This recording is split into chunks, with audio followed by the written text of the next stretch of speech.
Happy Thursday, everyone. Hope you guys are having a great day. We had a terrific day. I spent the first 4 hours of my day on the lake in my kayak attempting to catch fish. I actually caught one fish, very small, but it was a fish. I landed it, and I learned a lot. I'm getting a lot more comfortable in my kayak, and actually a lot more comfortable using plastics, finesse fishing. So anyway, yeah, had a great time. Got off the water before the crowd really showed up. I was actually on the water by 6:30. So, and it was gorgeous, like glass out there. Loved it. Anyway, got a lot of bites, and I'm learning how to use my plastics and all that stuff. Anyway, for those of you that fish. Okay. All right, so. Is there something wrong? Leonard Davis's nice hat. Jamie McCord says, funny hat. Nice looking hat, buddy. That's Chad. Well, thank you. I better move it before I end up with it hitting the microphone, because now I got to move around. Okay, so is the gang all here? Oh, see, I took it off and I started pounding. Is everybody here? I want to, first things I want to do is I want to thank Ed Glinsky. I got this in the mail today from him. He shipped this to me. I don't know if you guys have seen this. It's a Rockler product. It's a glue applicator kit. Got all kinds of cool little stuff in it. Open it up and show you. So obviously a glue bottle. This is the thing I probably like as well as anything else. Check out that funnel for pouring glue. That's always a mess when you're filling a glue bottle. This appears to be a little applique roller thing, and then a couple different tops, one for wide and another one for really skinny stuff, little small glue spots. Actually a little one of those applicators, I can't remember what they call those, but a little applicator, and even a little brush with a bottle brush on the end, and a little, I don't know if that's a spreader or it's a cleaner thing. Sophia Yeah. says hello from down the street. Hey, Ophi. So anyway, thank you so much, Ed. That was so cool. I will definitely put this in my glue bin, and I'm sure I will be using it. So thank you Chad said so I much. use an old mustard bottle.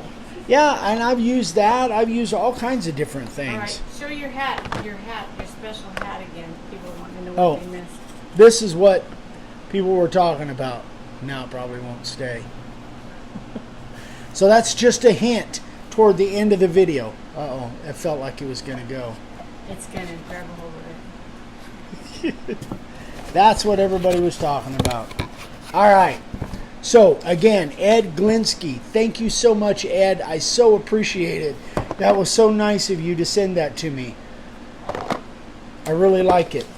Charlie said, did you get your sign yet? No, we haven't. No, I haven't got it yet, Charlie. I've been looking for it every day.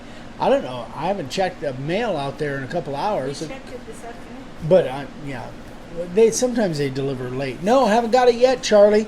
I'll let you know as soon as I get it, buddy. All right, I got a couple questions. This is stuff that I've covered before, but I haven't covered it in a while. Yes? Andy Littleton says, let us know what you think about that glue stuff. I've been thinking about one.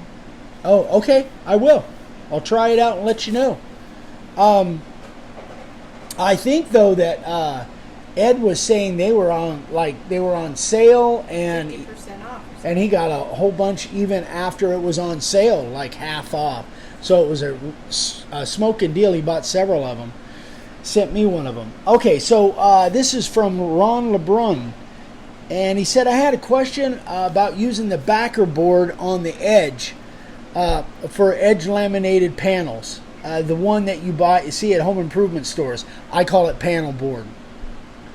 And I'm planning to make my first real sign. It's going to be just a one-sided sign. I seen at the store that they have a glued edge panel, a pine panel, and I'll show you here in a second, made by Mastercraft, that is kiln dried and plastic wrapped. Most of them are plastic wrapped these days. It measures 1 by 12 by 3 foot long. I've decided that I'll just make my sign out of that size of a board, so he doesn't have to cut it at all. It'd just be that size. So my question is, do I need to use the exterior plywood as a backer? Could I not just purchase 2 of these and glue them back to back and screw them together? I've seen you do this before. Back on video 7 years ago, video 77, wow, video 77 7 years ago, I didn't catch that till just right now. I took 2 big panel boards and I glued them back to back. I realized after I did that that was probably a mistake, because there was nothing to prevent, theoretically nothing to prevent the laminations from coming apart, even though maybe I don't even know where that board is right now. I can't even remember what I carved. But what I decided to do after that, if I ever put 2 of those together again, and I think I did later on, I put a thin piece of plywood in between and then glued that in between. We've got hummingbirds outside. And that helps to prevent those laminations from coming apart. Yeah. Jamie report said at least it wasn't 6s, right? No more bad juju. What? 7, 7. Oh, yeah. Yeah, we don't need anything else bad. Forgot about that. So that's the panel board. This was just something I was drawing on. It looks like an eyeball. It does look like an eyeball. But it's actually, I was showing how to make arches. It's kind of weird. Anyway, so this is the panel board he's talking about. So what I did was I told him, let me see. What else did he say? Even though this will be a one-sided sign, the glue edge board seems to be cheaper. Yeah, buying 2 of these boards seemed to be cheaper than buying a piece of 3/4 inch exterior plywood. So I thought I would just glue them back to back. So you can do that and you might be fine, but if it's going outside, see these laminations, I just don't trust them unless I put something on there to keep these things from separating. So here's an alternative, and you can actually ask Frank Jenkins too. Here's an alternative. If you take some 1x4 and you glue it and screw it to the back, you can make a frame. I just did 2 pieces here, but you can make a frame all the way around. I can't hear you. I'm picking up the one I dropped. I know. I was away from the mic. I apologize. Anyway, so yeah, I want, if you're going to do this, I would do it all the way around, and then probably I would put a couple, stretchers in between.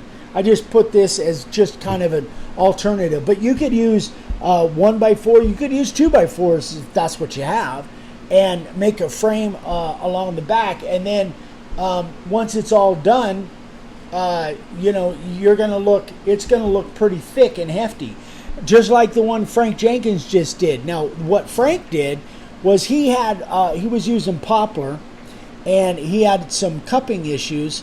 And go watch Frank's video on it. It's great, and that sign came out amazing. Anyway, he put poplar this way, so he made a second board, and he put it the other direction. Then I would absolutely trust it. So, Ron, if you had another piece of this panel board and you put it not the same way, but you put it cross grain, then I would trust it. Then I think that you'd be okay. I still like this idea better because this is solid wood and I don't have to worry about anything coming apart lamination wise. So this is just an alternative, guys, if you guys need a backer for this panel board. Just making a frame on the back. Now in here, you can use, like we talked about last night, you can use biscuits or pocket screws, or dowels or whatever, or nothing at all, since this is a frame. But if you're building the frame separate, it might be a good idea to put some pocket screws in here. The pocket screws are so much fun to do anyway. I think those are cool. Anyway, but build your frame and then put it on the back, and that will be, I think, every bit as good as putting 3/4 inch plywood backer on the back. So that's an alternative. So that's what I wrote Ron, and I told Ron to watch this video. I mentioned to him that I was going to talk about it. So if you guys have any questions, let me know. Get that out of the way. Okay. Second question. This is from Mike Higgins. And Mike says, my question is... Happy birthday, Pam. Pam Berry? Yeah, Berry. Oh, happy birthday, Pam. Congratulations. Happy birthday. I've seen your videos that you address sign pricing, and they're very helpful. However, my question is about shipping. What do you find be the best way to ship signs to your customers? Specifically, the 6x24 signs that you say are your standard. That is one of my standards. I've looked up the various methods, USPS, UPS, and FedEx, and quite honestly, it's a bit confusing. I'm on the verge of starting a business with this, and I thought you might have some input. I do. So, first things first, if you go watch video, I think I've done this a few times on video, but if you go watch video 182, which was a while back, I think that's been a few years since I did that one, I showed you how I pack the signs. So, in essence... We did one in here. It seems like... a big sign. Yeah, a big sign, but this was the putting the boxes together. So this is just a, just a stupid little sign that I had up on the shelf. It's just a display sign.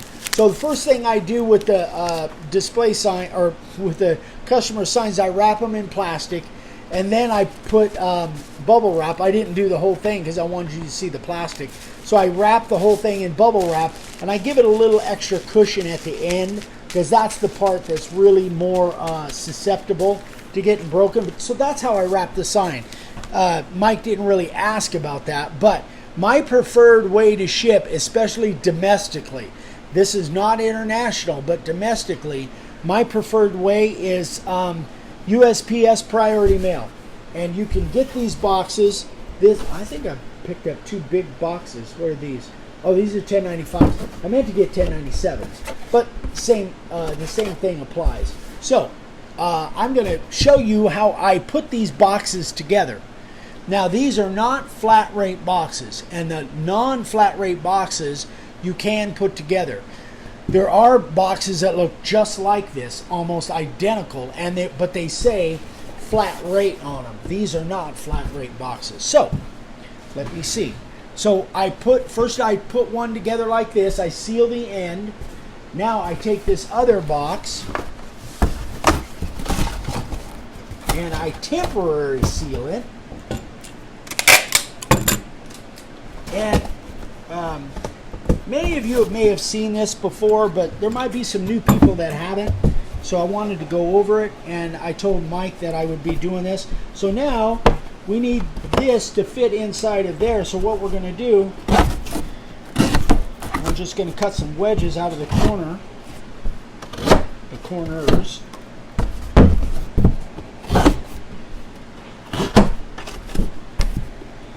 And if you don't want to do this with a razor knife, you could use scissors and do it that way.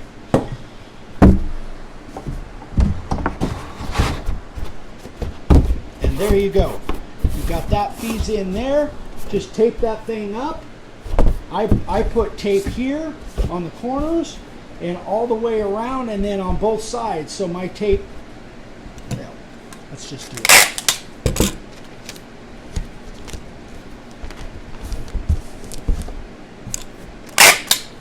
Again, for the 6x24, these boxes are a little bit big. I meant to grab 1097s, which are a little bit smaller boxes than this that work perfect for that 6x24 or a 12x24 actually.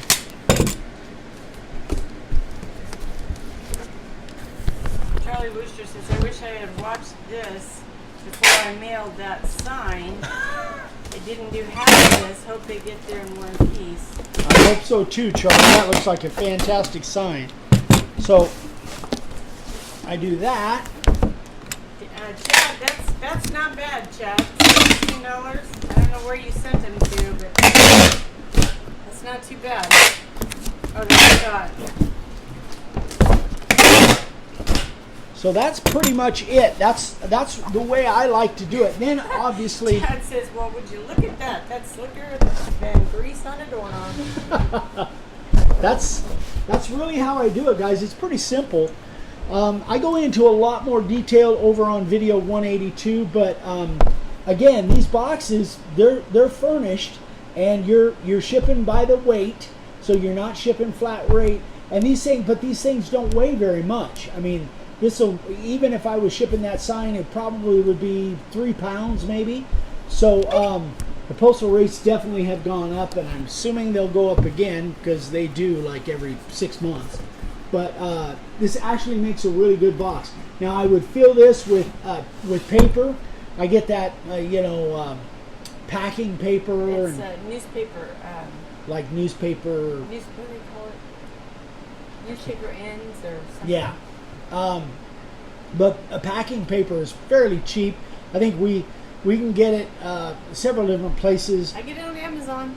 Yeah, and cheaper than you, line. And then every box that we get in, like on a daily basis, we get boxes from Amazon, and they have those air pillows in them. I save all of those. All the packing I ever get in on stuff that we receive from Amazon, which is we get 4 daily. or 5 a day. Yeah, daily. I save all that packing. I've got a big box, a couple big boxes. I save all that, and that's what I use to fill as well. But that's just kind of give you guys an idea. So I'm hoping that was helpful for you, especially if you haven't seen it. Yeah, Justin says I use local newspaper throwaways. Exactly. Yep, exactly. Anyway, hopefully, Mike, you'll see that, because I tried to describe it to Mike, but I don't know if I described it as well as seeing it on video. So, but anyway, video 182, and I think there's some other videos. I have a whole. Thank you, Eric. Mike's here. Mm-hmm. Oh, you're welcome, Mike. And I have a whole playlist on packaging. It's either called packaging or packing and shipping. Can't remember, but where I've packed some big stuff and build crates and all kinds of stuff. I actually enjoy it. I've been packing stuff. It's like a puzzle. For me, I've been packing stuff since Dad taught me since I was 12, 13 years old. And I really enjoy it. I enjoy having something kind of odd and figuring out how to do it. I keep a lot of boxes, and I actually enjoy packaging. I really do. All right. I think that is that. Let's move. Justin said, and the throwaways are free, so even better. Also, use meat packing paper from a local grocery store, and a lot of times they'll sell rolls of it just for FYI. Really? That's interesting. John Hall, how do you load the freezer paper into the printer? It's the same size as regular printer paper. Yes. Yeah. Be sure. Well, depending on our printer, we have to put it in face down, the shiny side down, because it prints on that. Prints on the bottom side when you load it. Your printer might be different. I don't know. Leonard, we are all cheap. Tell your wife that's okay. Yeah, absolutely. Save money. All right. So, yeah, that's it. So, Dave Hoffman. This is one we talked about quite a bit. Okay, real quick. Kyle, I promise I'll ask him after we do sign carvers of the day. Okay. Dave Hoffman. This one came out really good. This was for a friend of his that has a backyard bar, barbecue kind of thing. And that's perfect for that tiki font. Great job, Dave. Really, really nice. Great job. This one's really unique. And this is Patrick Guerin. This is Casey, his wife, and this is her very first sign. Wow, good job. I think it's really cool, that effect. Very nice. Great job, Casey. Terrific. Patrick, you must be so proud. That's fantastic. Pam Berry, birthday girl. Birthday girl. Look at that. How did that happen? Check that out. Great job, Pam. Hope it's all going well with your wedding venue signs. Let me know how those are coming out. Boy, Len Hoven. think, wow, look at that. 18-inch round, and it's Brazilian birch. And this is for an auction in October to raise funds for Minnesota Assistance Council. That's a clock. That's awesome. Yeah. Isn't that cool? Man, look at all the colors. That had to take hours and hours and hours to paint. So Minnesota Assistance Council, veterans to help eliminate veteran homelessness. Wow, that's amazing. Fantastic. I hope that brings a ton of money, Len. I'm curious to find out what it brings. Great job, buddy. And Christina Klein. We know Christina. Christina, she's in New York. Is wow, she? Christina, good job. Yeah. One of her first she's signs. She's a teacher. Made for a friend that's moving back to Buffalo, New York. Use the profile bit. Wow. Great job, Christina. Not easy holding those lines. Another one that was she did. A school logo or yeah, I can't remember yeah. now, but good job. Anyway, great job, Christina. Another terrific group of sign carvers of the day. All right, I have a question here. Hold on. All right. Let's see. I told him I'd get back to it. Hold on. Let me see if I can answer it. I'll try. All right, this is from Kyle Bingaman. Yeah. I have to send a sign that's 24 by 24 to West Virginia from Ohio this week. Yep. Should I make my own box? Yes, absolutely. So here's what I would do. Something like that, 24 by 24. First, wrap it in plastic. Second, bubble wrap. Third, I would buy a sheet of 1/8 inch hardboard, or the cheapest plywood or hardboard, the cheapest stuff you can get, paneling, whatever. Cut it 2 or 3 inches bigger all the way around, and then take some foam board, like insulation foam board. And I've done this many times on video. There's some video. Kyle, if you want links to videos, send me an email and I'll send you a link to videos. But basically, I cut a frame of styrofoam or beadboard, insulation board all the way around. I generally go 1.5 to 2 inches all the way around, and then those bigger boards, if you cut them, so if it's 24 by 24, then you want to cut your big pieces of panel board, whatever your paneling is, 1.5 inches on either end. So you cut a 27 by 27, and then put your board in the middle, put that styrofoam all the way around, put another piece of panel on top, and then tape the heck out of it. I generally go through it, like when I do something like that, almost a whole roll of tape. Tape is cheap. Yes, Tessa. That's the way I would do it. And I've never had that fail. That has always worked, no matter how heavy the sign is. Clark Ward has some really cool things he does with his messaging here. Clark Ward is a supreme artist. That guy is amazing. He's got a different font, 2 different fonts, and he had these little. It's amazing. Clark is an amazing dude. That guy, he's amazing. He really is. He's the one that did that pirate. That's the sign. one. Yep, Yeah, that's the I one. remember That was that. for a friend of him.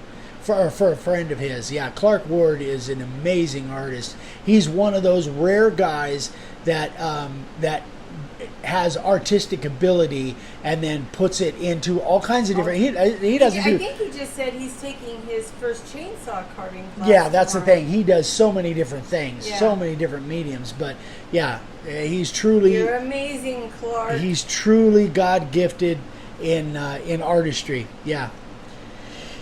Anyway, yeah, Clark's All right, terrific. All right, that is it, guys. If you have any other questions, please let me know. If you know how to do this, that would be good. What am I doing? From your face. Well, I wasn't. Okay. All right. I forgot the camera was on that side. Okay, so give us a thumbs up, share the video, like it, all of that stuff. And if you're seeing this on YouTube, which you probably will post on YouTube next week, I generally run about a week behind. We would love for you to subscribe if you haven't subscribed. And as always, I answer emails every day. generally spend 2 to 3 hours a day answering emails. So email me questions, eric@makeawoodsign.com. Yes. So Stephen Frum said hashtag 394 is your video on packing a large sign to ship. 394. Thank you. 394-7319. That's the date. Thank you, Stephen. Thank you. Yeah, there's some. I've got several videos on packing big signs. Even those ones, those big housing development signs. 2 of them over in San Diego. I was a little worried about there, but they came out great. All right, guys, that is it. Tomorrow night, YouTube Live, and 6 o'clock, same time as always. Dad will be here, and we'll have something for you. Have a great night, guys. Good night. Bye.